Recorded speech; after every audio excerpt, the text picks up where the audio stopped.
Shalom. Pagi hari ini akan ada kesaksian dari yang disaksikan oleh Bapak Samuel Sianto di hari Minggu yang lalu, yaitu Bapak Hermanto dari Timor Leste. Mari kita berikan tepuk tangan yang mulia buat Bapak Hermanto. Mari Bapak Hermanto silakan kesaksian.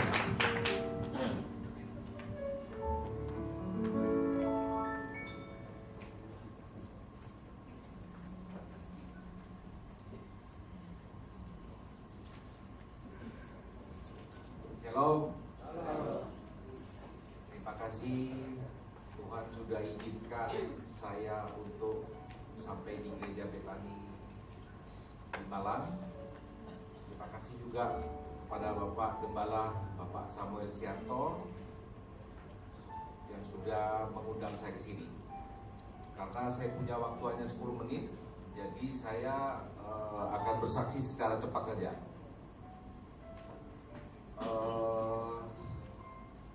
Saya bertobat baru 5 tahun dan Tuhan baru pulihkan saya 1 tahun 10 bulan. Jadi selama ini saya bekerja di Timor Leste dan di Flores, saya kerja kopi. Karena ikut Tuhan itu tidak gampang. Semakin kita mau dekat sama Tuhan, semakin banyak cobaan, masalah yang harus saya terima. Tapi kalau kita bisa menahan dan kita bisa ikut Tuhan, maka Tuhan akan pulihkan kita dengan segera. Jadi saya cerita singkat saja. Saya sebelum di Timor Leste saya tinggal di Bondowoso. Mungkin sama tempat Pak Samuel itu hanya sekitar 30 km. Jadi pada saat itu saya juga ikut ke gereja, tapi ya saya hanya sekedar datang saja. Tuhan mulai pulihkan saya perlahan-perlahan, Tuhan mulai berkati saya. Tapi saya pikir itu adalah kekuatan saya dan kemampuan saya, karena saya kerja kopi sudah 31 tahun. Jadi saya berpikir saya ini sudah cukup mampu.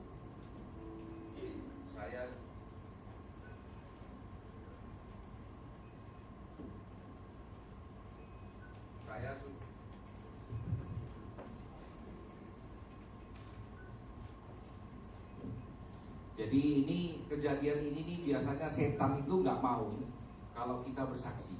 Amin. Tadi baik-baik saja, sekarang mic-nya bisa mati. Saya juga nggak tahu kenapa. Memang setan itu tidak mau kita senang. Nah, jadi masalah itu mulai timbul dari 2009. Masalah pelan-pelan itu mendera saya. Saya sampai pada suatu saat habis semua. Jadi habis itu dalam arti saya sudah jual mobil. 2 mobil saya jual. Simpanan deposito istri saya kasih habis. Barang perhiasan istri saya jual untuk menutupi biaya. Tapi Tuhan itu sayang sama saya. Dia berikan saya seorang istri yang cukup kuat, yang bisa mendorong saya. Terakhir dia kasih dia punya rumah, karena saya ada rumah 1 atas nama dia. Jadi dia ngomong, ini rumah kamu jual saja untuk menutupi utang. Karena saya sama bank sudah dikasih surat peringatan 1, kedua, ketiga. Jadi saya sudah tidak bisa apa-apa. Pada saat itu saya, sebelum kejadian itu saya sudah kenal Pak Samuel Sianto tahun 2012. Karena masalah ini tidak kunjung selesai, saya mulai berburu pendeta. Jadi saya tidak berburu apa-apa, saya mulai berburu pendeta. Salah satunya Bapak Samuel Sianto, karena saya begitu terinspirasi dari khotbah beliau. Dia ngomong, jadi orang miskin 21 tahun itu tidak enak. Saya pikir, waduh, Pak Samuel Sianto 21 tahun, saya baru 5 tahun. Ternyata Pak Samuel Sianto lebih hebat. Lalu saya beli CD berisi pengalaman. Ternyata Bapak Samuel Sianto mengalami kehilangan anak sampai 3 kali. Saya pikir waduh ini luar biasa.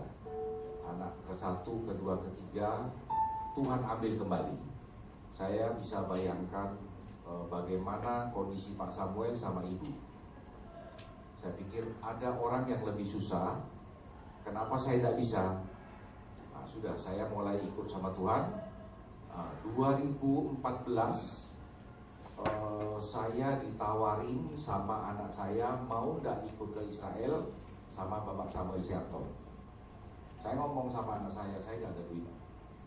Saya juga tidak malu bersaksi, saya juga tidak malu ngomong.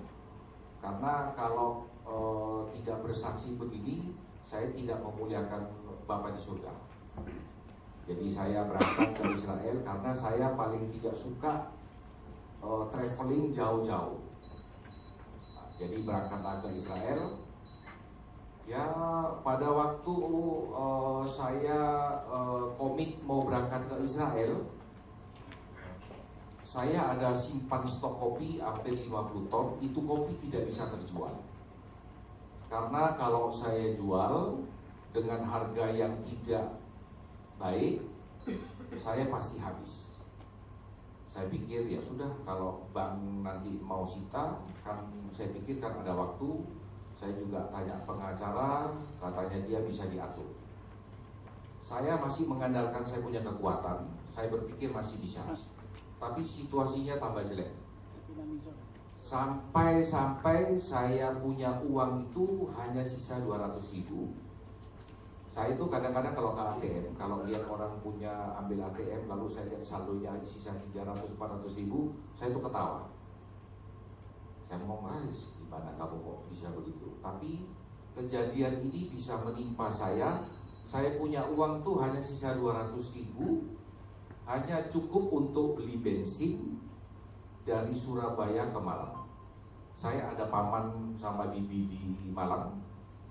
Saya datang dengan perasaan yang tidak menentu. Saya minta tolong. Saya pinjam uang, dikasih 150 juta. 150 juta itu saya hanya untuk bayar gaji karyawan, untuk biaya, ya mungkin sisa sedikit. Tapi pada waktu Gunung Sinabung meletus, karena Medan tidak ada panen kopinya kurang, saya coba jual kopi ini ke Medan. Ternyata, begini, sebelum itu saya hanya berbicara sama Tuhan, Tuhan, saya sudah tidak bisa apa-apa lagi. Jadi saya angkat tangan, ternyata Tuhan turun tangan. Dan Pak Samuel itu tiap hari kirim SMS saya itu untuk mungkin bisa untuk menguatkan saya. Ternyata pada saat itu dia ngomong, ada suatu ayat, iman itu adalah sesuatu yang tidak kelihatan. Dan kedua, Tuhan tidak akan meninggalkan kita dan Tuhan akan menyertai kita. Pada waktu sampel diterima, di-accept, lalu dia buka harga.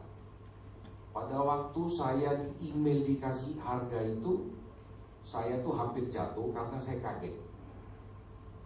Lalu saya berpikir begini, kalau orang ini kasih harga saya bagus, ini mau nipu atau mau benar-benar? Karena saya punya daging masih berbicara lagi.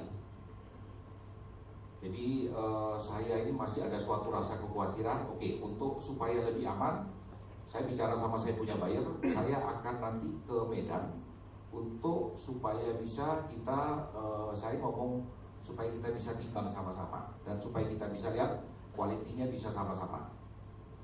Oke. Jadi itu harga yang dikasih sama saya itu adalah 2 kali lipat dari harga pokok saya. Itu adalah sesuatu hal yang tidak mungkin karena saya kerja kopi sudah 30 tahun. Belum pernah saya merasakan transaksi dengan begitu untung yang besar sekali. Lalu saya bersyukur ini karena Tuhan turun tangan, karena saya sudah angkat tangan. Kalau saya masih turun tangan, Tuhan tidak akan turun tangan. Terjadilah transaksi. Sesudah transaksi, pada tanggal 17 Februari saya masih ada sisa 25 ton. Itu kopi yang terakhir saya tawarkan kembali. itu harganya dikasih harga lama, sudah 2 kali lipat, masih ditambahin lagi.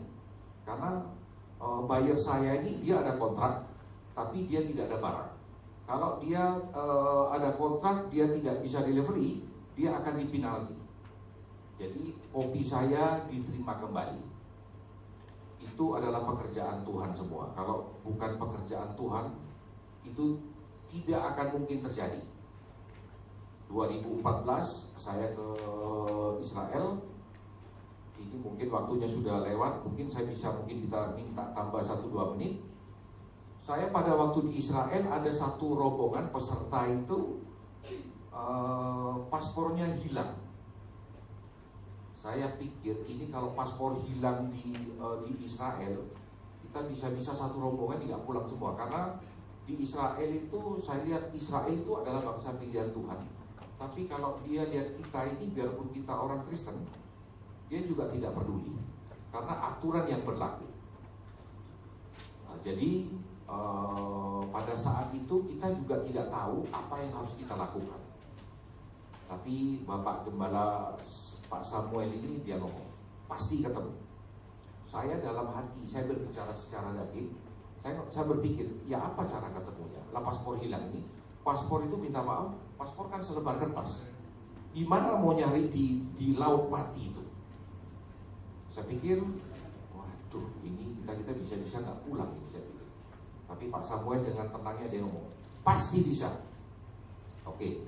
Begitu beliau turun, saya ikut di belakang dia, saya tanya dia. Saya manggil Pak Samuel ini, saya panggil Koming, gimana caranya? Oh islah, ayo melo oai dia. Kita sudah mulai cari kanan kiri.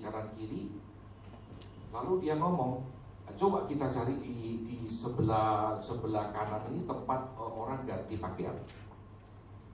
Nah, kita masuk di orang punya loker ini, lalu kita buka orang punya loker tanpa izin, kan orang bisa marah. Tapi saya juga tidak peduli. Saya bukain orang punya loker, itu bule-bule ngeliatin saya. Mungkin dia pikir ini Cina satu kurang ajar main buka-buka orang punya loker. Tapi saya pikir saya sudah gak peduli. Saya mau Koming, gak ada. Nah, lalu dia ngomong, coba buka itu loker ya. Dibuka itu loker. Ternyata tas itu berisi paspornya. Kita minta maaf karena orangnya agak tua, kita panggil dia empok. Ternyata paspor itu ada di sana. Saya pikir, waduh, saya puji Tuhan, ini paspornya bisa ketemu. Lalu dia masih ketawa-ketawa aja. Saya ngomong gini, Koming, kita tukar profesi aja. Besok saya jadi pendeta, Koming jadi pedagang kopi. Dia ngomong, lu ngawur aja lu. Saya ngomong Koming, ini kan sesuatu yang tidak mungkin. Kok bisa?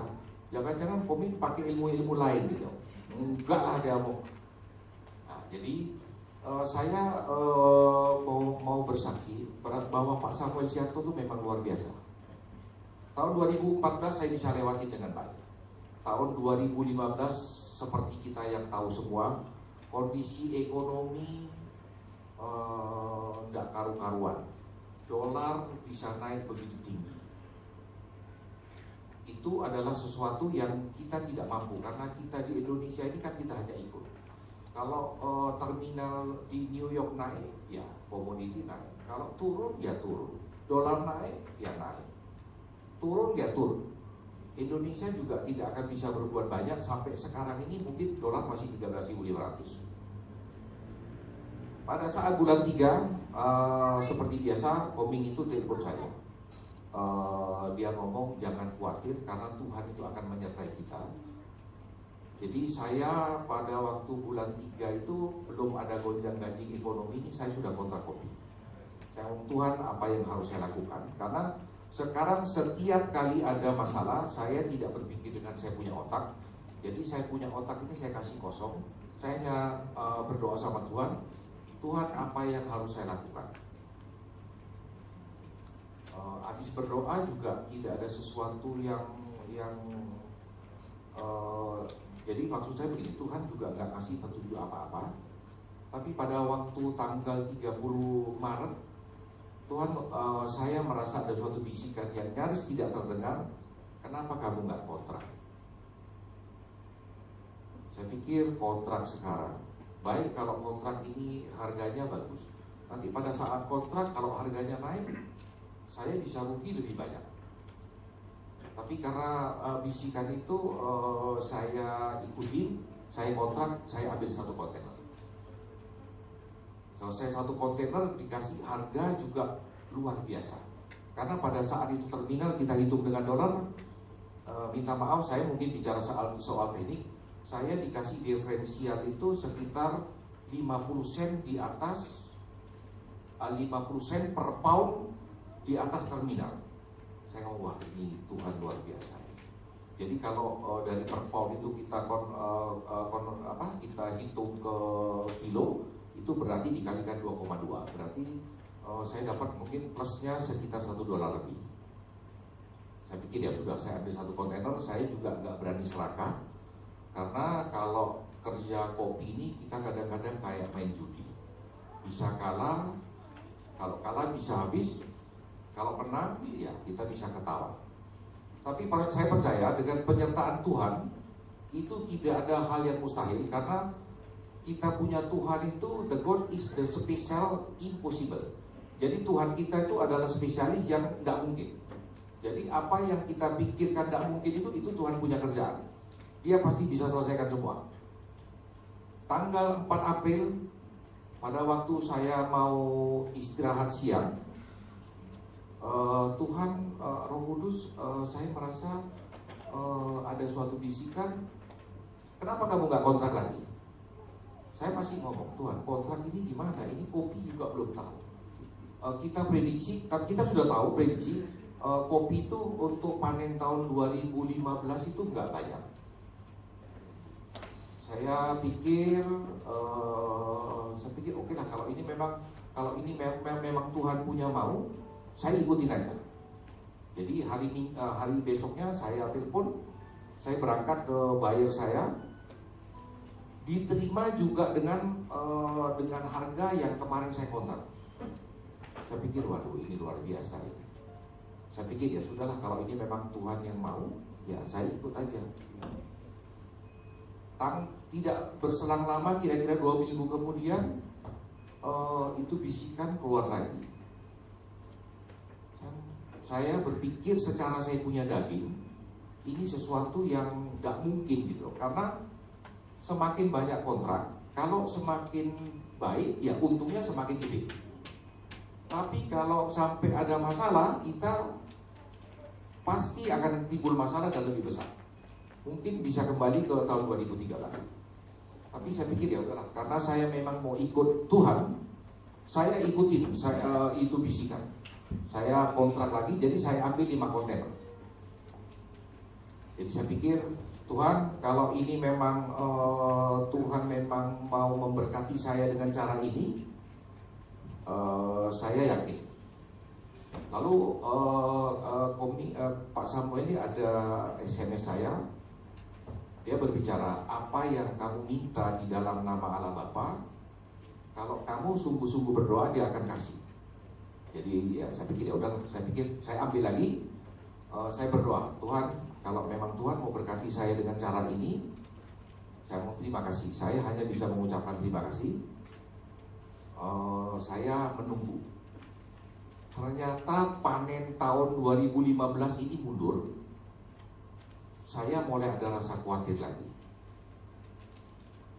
Pada saat saya rasa khawatir itu pagi-pagi, Pak Samuel itu kadang-kadang kalau SMS saya itu bisa jam 12 malam, kadang-kadang jam 4 pagi.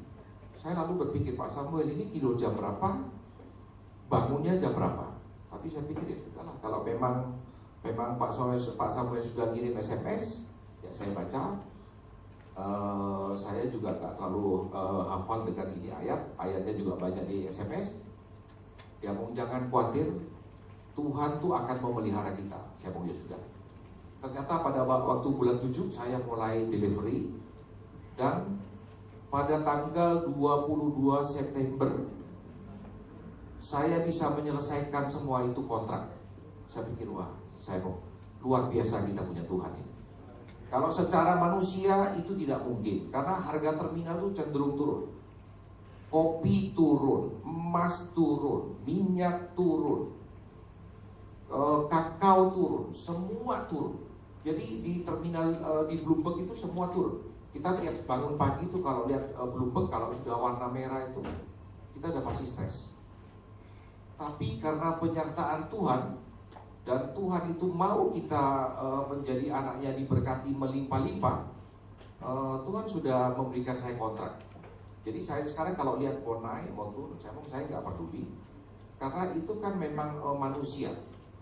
Karena ikut Tuhan itu banyak cara-cara yang tidak masuk akal dan tidak bisa terpikirkan sama kita. Jadi saya mau bersaksi bahwa dengan penyertaan Tuhan, dengan ikut Tuhan, tidak ada hal yang mustahil. Karena saya bisa dikuatkan dari pengakuan Bapak Samuel. Mungkin ada beberapa pendeta yang mungkin saya kalau mau sebut namanya juga banyak. Jadi memang ikut Tuhan, beribadah dengan sungguh-sungguh, mujizat itu akan terjadi. Dan Tuhan tidak akan membiarkan anak-anaknya itu keleleran. Pasti dia pelihara kita dan pasti dia berkati kita melimpah-limpah. Terima kasih. Shalom, selamat pagi.